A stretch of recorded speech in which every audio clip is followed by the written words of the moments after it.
آقا کے جلووں میں، آقا کے قدموں میں، میٹھے مدینے میں ہماری روح نکل جائے. نیکیاں کرتے کرتے روح نکلے، سجدے میں روح نکلے، کعبے کے سامنے بیٹھ کر عبادت کرتے کرتے روح نکلے، طواف کرتے کرتے روح نکلے. ایسی تمنائیں ہوں، پھر اس طرح آدمی جیے، اس طرح کی زندگی گزارنے کی ترکیب بنائے، ایسا ماحول کریٹ کرے، ایسا ماحول اپنے ساتھ رکھے جہاں اس کو مطلب کہ گناہوں سے بچنے کے مواقع ملے اور نیکیاں کرنے کے مواقع ملے. ورنہ جیسی زندگی ہم گزارے وہاں تو غفلت ہی غفلت ہے. اللہ تعالی ہمیں غفلت سے بیدار فرمائے. صلو علی الحبیب. تو میرے میٹھے اور پیارے اسلامی بھائیوں، ایصال ثواب کے حوالے سے میں کچھ عرض کر رہا تھا. حضرت سیدنا سعد بن عبادہ رضی اللہ تعالی عنہ نے عرض کی، یا رسول اللہ صلی اللہ تعالی علیہ وسلم، میری ماں انتقال کر گئی ہے، میری ماں انتقال کر گئی ہیں، میں ان کی طرف سے صدقہ کرنا چاہتا ہوں، کون سا صدقہ افضل رہے گا؟ سرکار مدینہ صلی اللہ تعالی علیہ وآلہ وسلم نے فرمایا پانی. چنانچہ انہوں نے ایک کنواں کھدوایا اور کہا یہ ام سعد کے لیے ہے. یعنی وہ پانی کا کنواں اپنی ماں کے ایصال ثواب کے لیے انہوں نے صدقہ کر دیا. تو میرے میٹھے اور پیارے اسلامی بھائیوں، سیدنا سعد رضی اللہ تعالی عنہ کا کہنا ہے کہ یہ کنواں ام سعد رضی اللہ تعالی عنہ کے لیے. اس کے معنی یہ ہے کہ یہ کنواں سعد کی ماں کے ایصال ثواب کے لیے ہے. اس سے یہ بھی معلوم ہوا کہ مسلمانوں کا گائے یا بکرے وغیرہ کو بزرگوں کی طرف منسوب کرنا، مثلا یہ کہنا کہ یہ سیدنا غوث پاک رضی اللہ تعالی عنہ کا بکرا ہے، اس میں کوئی حرج نہیں، کہ اس سے مراد بھی یہی ہے کہ یہ بکرا غوث پاک رضی اللہ تعالی عنہ کے ایصال ثواب کے لیے ہے. اور قربانی کے جانور کو بھی تو لوگ ایک دوسرے ہی کی طرف منسوب کرتے ہیں. مثلا کوئی اپنی قربانی کی گائے لیے چلا جا رہا ہو اور اگر آپ اس سے پوچھیں کہ یہ کس کی ہے تو اس نے یہی جواب دینا ہے میری گائے. جب یہ کہنے والے پر اعتراض نہیں تو غوث پاک کا بکرا کہنے والے پر بھی کوئی اعتراض نہیں ہو سکتا. حقیقت میں ہر شے کا مالک اللہ عز و جل ہی ہے، اور قربانی کی گائے ہو یا غوث پاک کا بکرا، ہر ذبیحہ کے ذبح کے وقت اللہ عز و جل کا نام لیا جاتا ہے. اللہ عز و جل وسوسوں سے نجات بخشے. تو میرے میٹھے اور پیارے اسلامی بھائیوں، ایصال ثواب کے حوالے سے چند مدنی پھول آپ کی طرف بڑھاتا ہوں. فرض، واجب، سنت، نفل، نماز، روزہ، زکوٰۃ، حج، بیان، درس، مدنی قافلے میں سفر، مدنی انعامات، نیکی کی دعوت، دینی کتاب کا مطالعہ، مدنی کاموں کے لیے انفرادی کوشش وغیرہ. ہر نیک کام کا ایصال ثواب ہو سکتا ہے. میت کا تیجا، 10واں، 40واں اور برسی کرنا اچھا ہے کہ ایصال ثواب کے ہی یہ ذرائع ہیں. شریعت میں تیجے وغیرہ کا عدم جواز یعنی ناجائز ہونے کی دلیل نہ ہونا خود دلیل جواز ہے.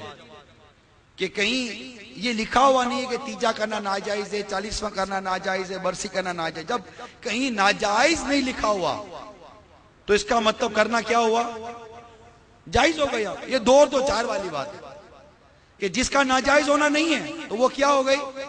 جائز ہو گئی. کہ ہر شے اپنی اصل میں مباح ہے، مباح ہوتی ہے، یعنی کرو تو جائز ہے، نہ کرو تو گناہ نہیں.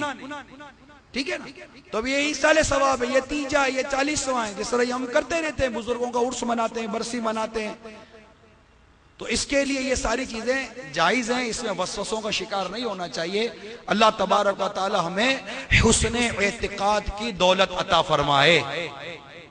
اور میت کے لیے زندوں کا دعا کرنا قرآن کریم سے ثابت ہے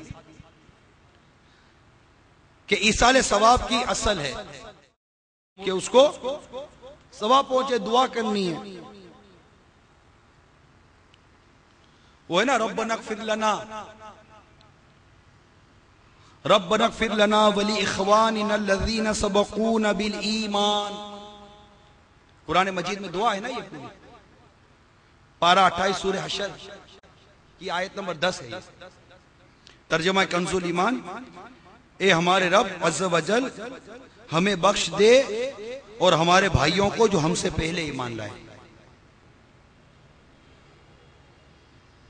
تیجے وغیرہ کا کھانا صرف اسی صورت میں میت کے چھوڑے ہوئے مال سے کر سکتے ہیں جبکہ سارے ورثہ بالغ ہوں اور سب کے سب اجازت بھی دیں. اگر ایک بھی وارث نابالغ ہے تو سخت حرام ہے. ہاں بالغ اپنے حصے سے کر سکتا ہے. میت کے گھر والے اگر تیجے کا کھانا پکائیں تو مالدار نہ کھائیں، صرف فقراء کو کھلائیں. ایک دن کے بچے کو بھی ایصال ثواب کر سکتے ہیں، اس کا تیجا وغیرہ بھی کرنے میں حرج نہیں. اس کا تیجا وغیرہ کرنے میں حرج نہیں. یہ بہت اہم مسئلہ تھا. بعض اوقات لوگ سوال کرتے ہیں کہ جناب پہلے دن کا بچہ انتقال کرے کیا کریں؟ تو الحمدللہ امیل سنت اس میں رہنمائی کی ہے کہ اس کے لیے بھی ایصال ثواب کر سکتے ہیں. جو زندہ ہیں ان کو بھی، بلکہ جو مسلمان ابھی پیدا نہیں ہوئے ان کو بھی پیشگی یعنی ایڈوانس میں ایصال ثواب کیا جا سکتا ہے. مسلمان جنات کو بھی ایصال ثواب کر سکتے ہیں. 11ویں شریف اسی طرح 22 رجب المرجب کو حضرت سیدنا جعفر صادق رضی اللہ تعالی عنہ کے ایصال ثواب کے لیے جو ہم کنڈے کرتے ہیں، خیر پوری، کھیرج پوری وغیرہ جو ہم کرتے ہیں، اس میں کنڈے میں ہی کھیر کھلائی جائے یہ ضروری نہیں ہوتا، کسی بھی برتن میں کھلا سکتے ہیں اور گھر کے باہر بھی لے جا سکتے ہیں، اور یہ سب کرنا ہمارے لیے جائز ہے. بزرگوں کی فاتحہ کے کھانے کو تعظیماً نذر و نیاز کہتے ہیں، اور یہ نیاز تبرک ہے، اسے امیر غریب سب کھا سکتے ہیں.